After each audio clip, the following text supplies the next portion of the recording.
ಇನ್ನು ಮಂಡ್ಯದಲ್ಲೂ ಕೂಡ ಕನ್ನಡ ಸೇನೆಯಿಂದ ಪ್ರತಿಭಟನೆಯನ್ನ ನಡೆಸಲಾಗ್ತಾ ಇದೆ. ಸಂಜೆ ವೃತ್ತದಲ್ಲಿ ಖಾಲಿ ಮಡಿಕೆ ಚಳವಳಿಯನ್ನ ಮಾಡ್ತಾ ಇದ್ದಾರೆ.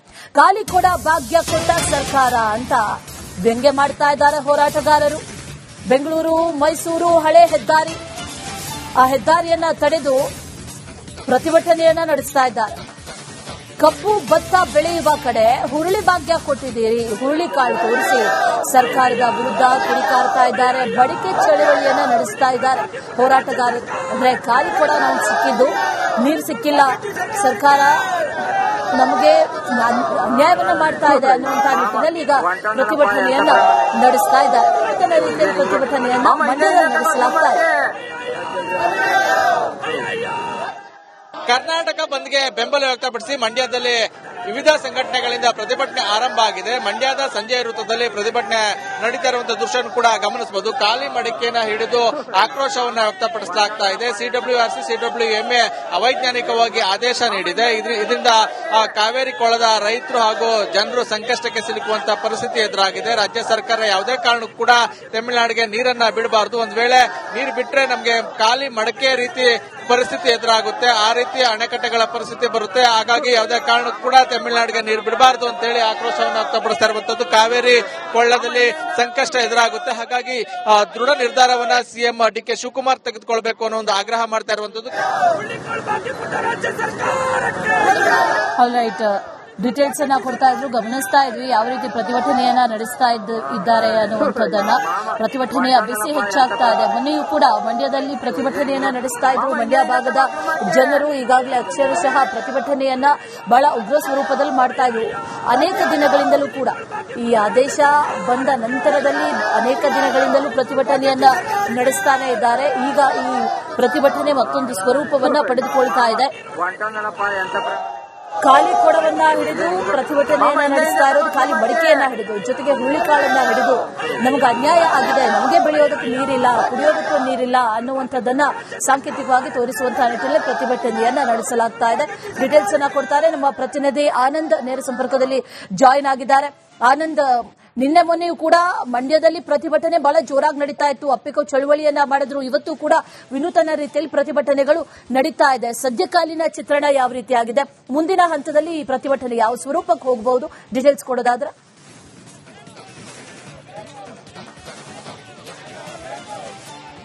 ಅಶ್ವಿನಿ, ಮಂಡ್ಯದಲ್ಲಿ ಕಾವೇರಿ ಹೋರಾಟದ ಕಿಚ್ಚು ಮತ್ತಷ್ಟು ತೀವ್ರತೆಯನ್ನ ಪಡ್ಕೊಂಡಿದೆ. ಇವತ್ತು ಕರ್ನಾಟಕ ಬಂದ್ಗೆ ಕರೆ ನೀಡಿರುವಂತಹ ಹಿನ್ನೆಲೆಯಲ್ಲಿ ಬೆಳ್ಳಂಬೆಳಿಗ್ಗೆ ಹೋರಾಟಗಾರರು ಬೀದಿಗಿಳಿದಿದ್ದಾರೆ. ಅದರ ಜೊತೆಗೆ ಅಂಗಡಿ ಮುಂಗಟ್ಟುಗಳನ್ನು ವರ್ತಕರು ಮುಚ್ಚಿ ಬೆಂಬಲ ಸೂಚಿಸಿರುವಂತಹ ವಾತಾವರಣ ಕೂಡ ಕಂಡು ಬರ್ತಾ ಇದೆ. ದೃಶ್ಯದಲ್ಲಿ ಕಾಣಬಹುದು, ಏನು ಬಸ್ ಸ್ಟ್ಯಾಂಡ್ ಪಕ್ಕ ಇರುವಂತಹ ಒಂದಷ್ಟು ಮಳಿಗೆಗಳು ಎಲ್ಲ ಸಂಪೂರ್ಣವಾಗಿ ಬಂದ್ ಆಗಿರುವಂತಹ ದೃಶ್ಯಗಳನ್ನು ಕೂಡ ಗಮನಿಸಬಹುದು. ಇಷ್ಟೊತ್ತಿಗಾಗಲೇ ಬೇಕರಿಗಳು ಸೇರಿದಂತೆ ಒಂದಷ್ಟು ಅಂಗಡಿ ಮುಂಗಟ್ಟುಗಳು ಓಪನ್ ಆಗಬೇಕಾಗಿತ್ತು, ಆದ್ರೆ ಇವತ್ತು ಓಪನ್ ಆಗಿಲ್ಲ. ಮತ್ತೊಂದು ಕಡೆ ದೃಶ್ಯದಲ್ಲಿ ಗಮನಿಸಬಹುದು, ವಿನೂತನವಾಗಿ ಪ್ರತಿಭಟನೆ ಮಾಡುವ ಮೂಲಕ ಸಿಡಬ್ಲ್ಯೂಎಂಎ ಆದೇಶವನ್ನ ವಿರೋಧ ಮಾಡಲಾಗ್ತಾ ಇದೆ, ಆಕ್ರೋಶವನ್ನು ವ್ಯಕ್ತಪಡಿಸಲಾಗ್ತಾ ಇದೆ. ಒಂದು ಕಡೆ ಖಾಲಿ ಕೊಡವನ್ನು ಹಿಡ್ಕೊಂಡಿರುವಂತದ್ದು, ಮತ್ತೊಂದೆಡೆ ಹುರುಳಿಕಾಳು ಚಳುವಳಿಯನ್ನು ಕೂಡ ಮಾಡಿರುವಂತದ್ದು. ಹುರುಳಿಕಾಳು ತಂದು ಜೊತೆಗೆ ಈ ಪ್ರತಿಭಟನಾ ಸ್ಥಳದಲ್ಲಿ ತಿನ್ನುವ ಮೂಲಕ ಆಕ್ರೋಶವನ್ನು ವ್ಯಕ್ತಪಡಿಸ್ತಾ ಇದ್ದಾರೆ. ಒಂದು ವೇಳೆ ತಮಿಳುನಾಡಿಗೆ ನೀರು ಬಿಟ್ರೆ, ನಮಗೆ ತಮಿಳುನಾಡಿಗೆ ನೀರು ಬಿಟ್ಟಿದ್ದೆ ಆದ್ರೆ ನಾವು ಹುರುಳಿಕಾಳು ಬೆಳೆಯುವಂತಹ ಪರಿಸ್ಥಿತಿ ಬಂದ್ಬಿಡುತ್ತೆ.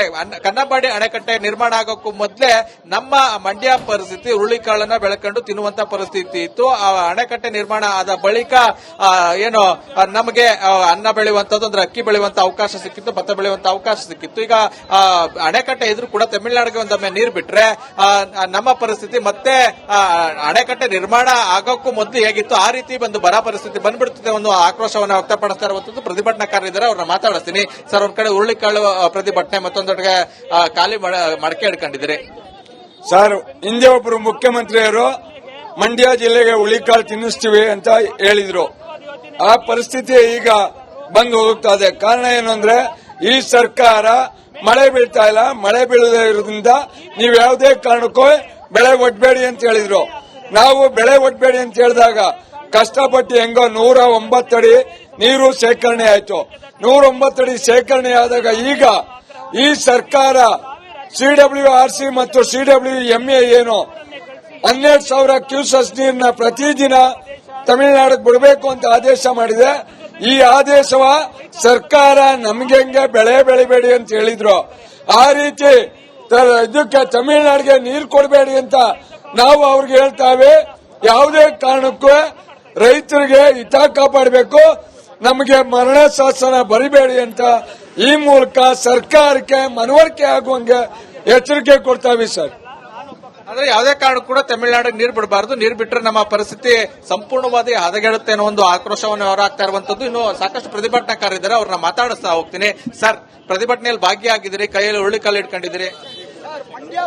ಸರ್, ಹಿಂದೆ ದೇವರಾಜ ಅರಸು ಮುಖ್ಯಮಂತ್ರಿ ಇದ್ದಾಗ ಮಂಡ್ಯ ಜಿಲ್ಲೆಗೆ ನೀರಿದ್ರು ಕೂಡ ಉಳ್ಳಿ ಬಿಡಿಸಿ ಅಂತ ಹೇಳಿದ್ರಂತೆ.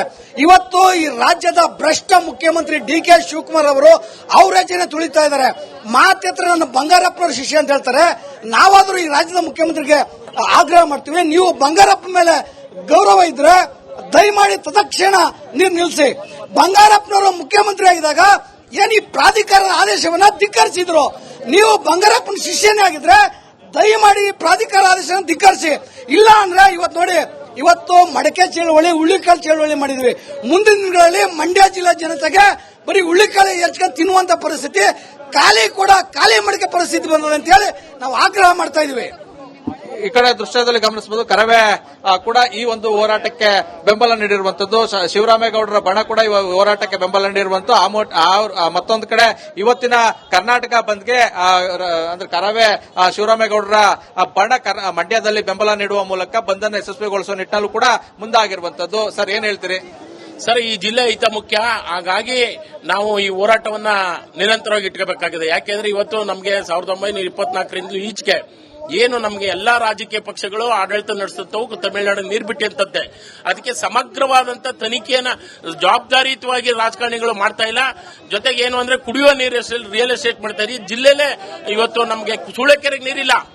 ಒಂದ್ ಕಡೆ ದೃಶ್ಯದಲ್ಲಿ ಗಮನಿಸಬಹುದು, ಪ್ರತಿಭಟನೆ ಮಾಡ್ತಾ ಇದ್ರೆ, ಮತ್ತೊಂದ್ ಕಡೆ ಪೊಲೀಸ್ ಇಲಾಖೆ ಕೂಡ ಸಾಕಷ್ಟು ಅಲರ್ಟ್ ಅನ್ನ ಆಗಿರುವಂತದ್ದು. ಒಂದ್ ಕಡೆ ಬಂದ್ ಹಿನ್ನೆಲೆಯಲ್ಲಿ ಸಾಕಷ್ಟು ಪ್ರತಿಭಟನಾಕಾರರು ಪ್ರತಿಭಟನೆ ಮಾಡ್ತಾ ಇರುವಂತಹ ದೃಶ್ಯ ಒಂದ್ ಕಡೆ ಆದ್ರೆ, ಮತ್ತೊಂದ್ ಕಡೆ ಯಾವುದೇ ರೀತಿಯ ಅಹಿತಕರ ಘಟನೆ ನಡೀಬಾರದು ಅನ್ನೋ ಕಾರಣಕ್ಕಾಗಿ ಸಂಪೂರ್ಣವಾಗಿ ಸಕಲ ಸಿದ್ಧತೆಗಳನ್ನ ಮಾಡ್ಕೊಂಡಿರುವಂತಹ ಪೊಲೀಸ್ ಇಲಾಖೆ, ಯಾವುದೇ ರೀತಿಯ ಅಹಿತಕರ ಘಟನೆಗಳು ನಡೀಬಾರದು ಅನ್ನೋ ಕಾರಣಕ್ಕಾಗಿ ಜಿಲ್ಲಾದ್ಯಂತ 2,000ಕ್ಕೂ ಹೆಚ್ಚು ಪೊಲೀಸರನ್ನು ನಿಯೋಜನೆ ಮಾಡಲಾಗಿದೆ. ಸಂಜೆ ವೃತ್ತದಲ್ಲೇ 200ಕ್ಕೂ ಹೆಚ್ಚು ಪೊಲೀಸರನ್ನ ನಿಯೋಜನೆ ಮಾಡಿರುವಂತದ್ದು. ಅದರ ಜೊತೆಗೆ ರ್ಯಾಪಿಡ್ ಆಕ್ಷನ್ ಫೋರ್ಸ್ ಕೂಡ ಬಂದಿರುವಂತಹ ದೃಶ್ಯಗಳನ್ನು ಕೂಡ ಗಮನಿಸಬಹುದು. ಸಣ್ಣ ಪುಟ್ಟ ಅಹಿತಕರ ಘಟನೆಗಳಾದ್ರೂ ಕೂಡ ಅವರನ್ನ ಬಂಧಿಸುವ ನಿಟ್ಟಿನಲ್ಲಿ, ಜೊತೆಗೆ ಯಾವುದೇ ರೀತಿಯ ಸಮಸ್ಯೆಗಳು, ಜೊತೆಗೆ ಸಾರ್ವಜನಿಕರಿಗೆ ಸಮಸ್ಯೆಗಳಾಗದಂತೆ ರೀತಿಯಲ್ಲಿ ಒಂದಷ್ಟು ಮುಂಜಾಗ್ರತಾ ಕ್ರಮಗಳನ್ನ ಕೈಗೊಳ್ಳಲಾಗಿದೆ. ಮತ್ತೊಂದೆಡೆ ಇಲ್ಲಿ ಆರ್ಪಿ ರಸ್ತೆ ನೋಡಬಹುದು. ಇದು ಮಂಡ್ಯದ ಪ್ರಮುಖ ರಸ್ತೆಗಳಲ್ಲಿ ಒಂದಾಗಿರುವಂತದ್ದು. ಇಲ್ಲೂ ಕೂಡ ಸಾಕಷ್ಟು ಅಂಗಡಿ ಮುಂಗಟ್ಟುಗಳು ಬಂದಾಗಿರುವಂತಹ ದೃಶ್ಯಗಳನ್ನು ಕೂಡ ಗಮನಿಸಬಹುದು. ಇಷ್ಟೊತ್ತಿಗಾಗಲೇ ಅಂಗಡಿ ಮುಂಗಟ್ಟುಗಳು ಓಪನ್ ಆಗಬೇಕಾಗಿತ್ತು, ಆದ್ರೆ ಇವತ್ತು ಅಂಗಡಿ ಮುಂಗಟ್ಟುಗಳು ಓಪನ್ ಆಗಿಲ್ಲ. ಆರಂಭದಲ್ಲಿ ವರ್ತಕರು ಅಂಗಡಿ ಮುಂಗಟ್ಟರನ್ನ ಕ್ಲೋಸ್ ಮಾಡುವ ಮೂಲಕ ಬಂದ್ಗೆ ಬೆಂಬಲ ವ್ಯಕ್ತಪಡಿಸ್ತಾ ಇದ್ದಾರೆ. ಆದ್ರೆ ಒತ್ತು ಹೋದಂತೆ, ಅಂದ್ರೆ 10 ಗಂಟೆ ಬಳಿಕ ಯಾವ ರೀತಿ ಇರ್ತದೆ ಅನ್ನೋದನ್ನ ಕಾದು ನೋಡಬೇಕಾಗಿದೆ. ಒಟ್ಟಾರೆ ಹೇಳೋದಾದ್ರೆ ಮಂಡ್ಯದಲ್ಲಿ ಆರಂಭಿಕವಾಗಿ ಉತ್ತಮ ಪ್ರತಿಕ್ರಿಯೆ ಬಂದ್ಗೆ ವ್ಯಕ್ತವಾಗ್ತಾ ಇರುವಂತದ್ದು. ಮತ್ತೊಂದೆಡೆ ಮಂಡ್ಯ ಸೇರಿದಂತೆ ಜಿಲ್ಲೆಯ ವಿವಿಧೆಡೆ ಬೀದಿಗಿಳಿದಿರುವಂತಹ ಹೋರಾಟಗಾರರು ಯಾವುದೇ ಕಾರಣಕ್ಕೂ ಕೂಡ ತಮಿಳುನಾಡಿಗೆ ಕೆಆರ್ಎಸ್ ಅಣೆಕಟ್ಟೆಯಿಂದ ನೀರನ್ನು ಹರಿಸಬಾರದು ಅಂತ ಹೇಳಿ ಆಗ್ರಹಿಸ್ತಾ ಇದ್ದಾರೆ. ಅಶ್ವಿನಿ, ರೈಟ್, ನಾನು ಥ್ಯಾಂಕ್ ಯು ಡೀಟೇಲ್ಸ್ಗೆ.